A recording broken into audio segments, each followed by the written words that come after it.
Those Shoes, written by Maribeth Boelts and illustrated by Noah Z. Jones. Take a look at the title pages. The title is Those Shoes. Look at the two boys on the left and the shoes that they're wearing and how happy they look. Look at the kid on the right and how he is not wearing the same shoes as the other two kids are wearing. And he looks sad and depressed. The book is written by Maribeth Boelts and illustrated by Noah Z. Jones. I have dreams about those shoes. Black high tops, two white stripes. You see the same little boy looking up at the advertisement of those shoes? The advertisement says, "Buy these shoes." Grandma, I want them. There's no room for want around here, just need, Grandma says. And what you need are new boots for winter.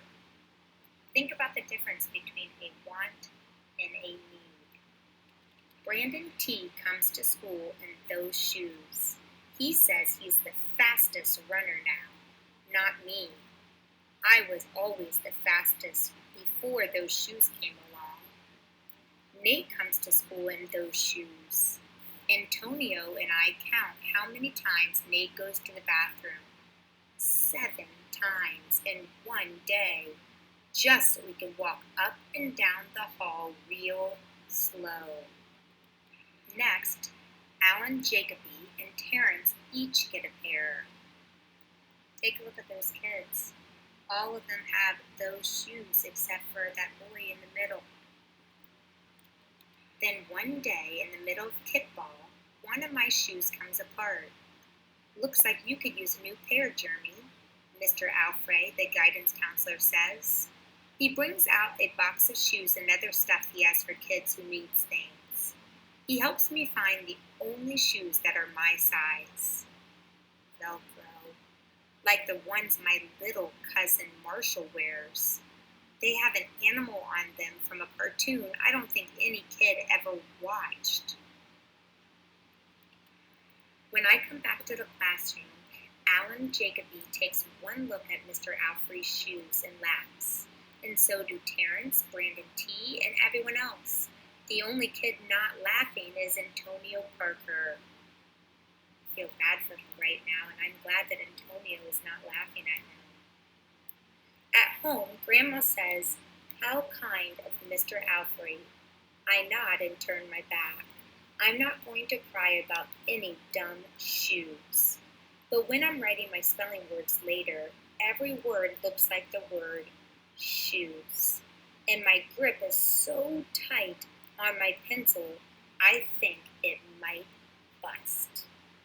How do you think he's feeling right now? Saturday, Grandma says, "Let's check out those shoes you're wanting so much. I got a little bit of money set aside. Might be enough. You never know." At the shoe store, Grandma turns those shoes over so she can check the price. When she sees it, she sits down heavy. "Maybe they wrote it down wrong," I say. Grandma shakes her head. "Do you think she can afford those shoes?" I don't think she can. Then I remember the thrift shops. What if there's a rich kid who outgrew his or got 2 pairs for Christmas and had to give one of them away? We ride the bus to the first thrift shop. Black cowboy boots, pink slippers, sandals, high heels, every kind of shoes except the ones I want. We ride the bus to the second thrift shop. Not a pair of those shoes in sight. Around the corner is the third thrift shop. I see something in the window. What do you think he sees in the window?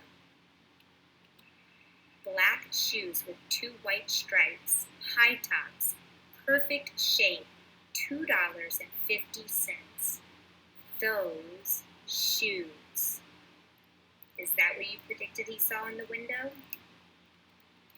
My heart is pounding hard as I take off my shoes and hitch up my baggy socks.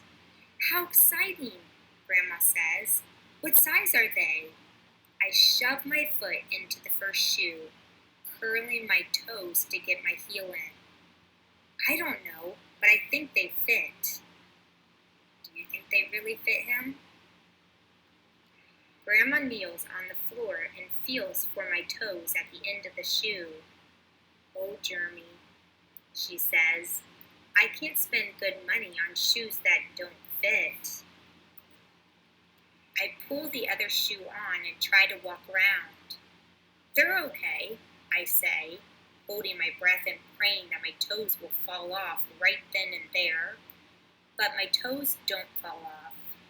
I buy them anyway with my own money, and I squeeze them on and limp to the bus stop.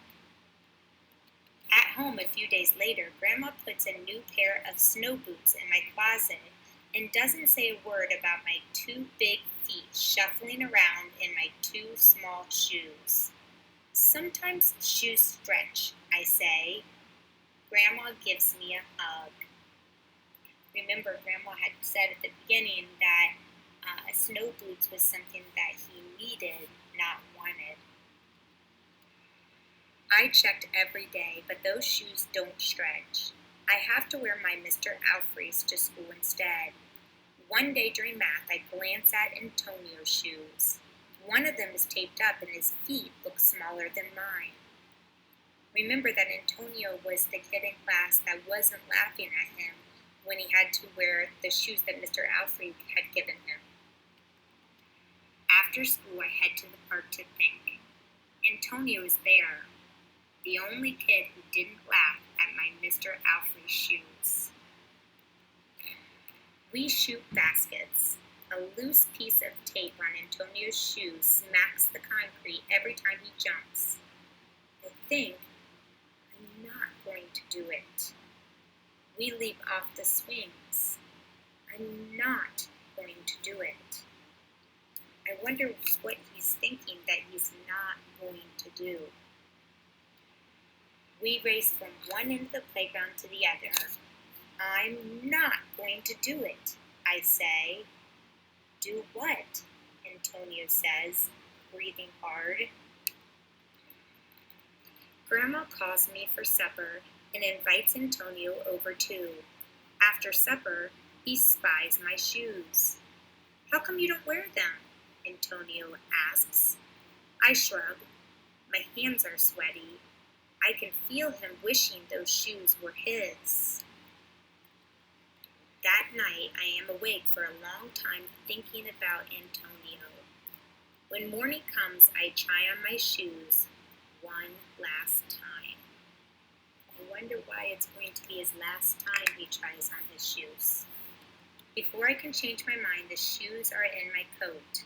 Snow is beginning to fall as I run across the street to Antonio's apartment. I put the shoes in front of his door, push the doorbell, and run. That's a kind thing that he did, give those shoes to Antonio without even telling him that he was the one that gave him the gift. At school, Antonio is smiling big in his brand new shoes. I feel happy when I look at his face, and mad when I look at Mr. Alfre's shoes. I can understand why he feels both happy and sad right at that moment. But later, when it's time for recess, something happens. Everywhere, there is snow. Leave your shoes in the hall and change into your boots, the teacher announces. Leave your shoes in the hall. It's then I remember what I have in my backpack. New boots. New black boots that no kid has ever worn before. Standing in line to go to recess, Antonio leans forward and says, "Thanks." I smile and give him a nudge. Antonio must have known that he was the one that actually gave him those shoes. Let's race. They take off running in their boots, racing each other.